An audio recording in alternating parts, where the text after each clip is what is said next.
J'habite au 18e, surtout la rue Le Pic, depuis environ 60 ans.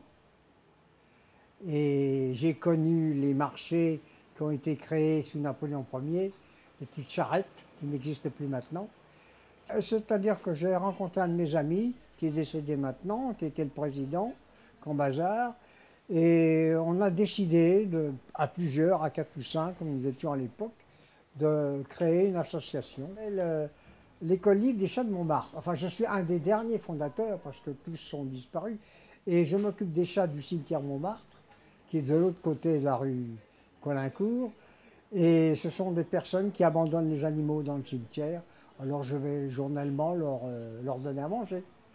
Ça m'impose 4 heures, 4h30, 6 km par jour dans le cimetière, qu'il pleuve, qu'il vente, qu'il neige. Dans le cimetière, il y a beaucoup de corneilles. J'ai soulevé une corneille qui était prise dans une tombe et dans une comment dirais-je, une grille. Et depuis environ 15 ans, je la vois journellement. Elle rase ma tête et ma casquette. Quand j'arrive au cimetière, avenue Rachel, eh bien, je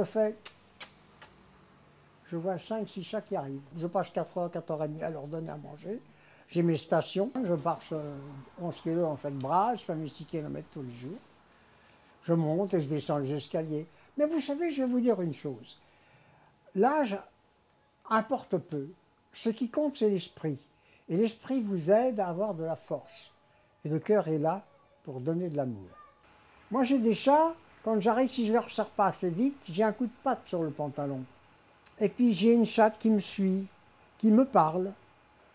Et puis, j'ai une chatte qui est jalouse, je la prends dans mes bras, elle est contente. Oui, je suis le dernier. Après, ben Dieu mais tendra sa main. Hein. On doit juger sur ce que l'on voit. Ouais.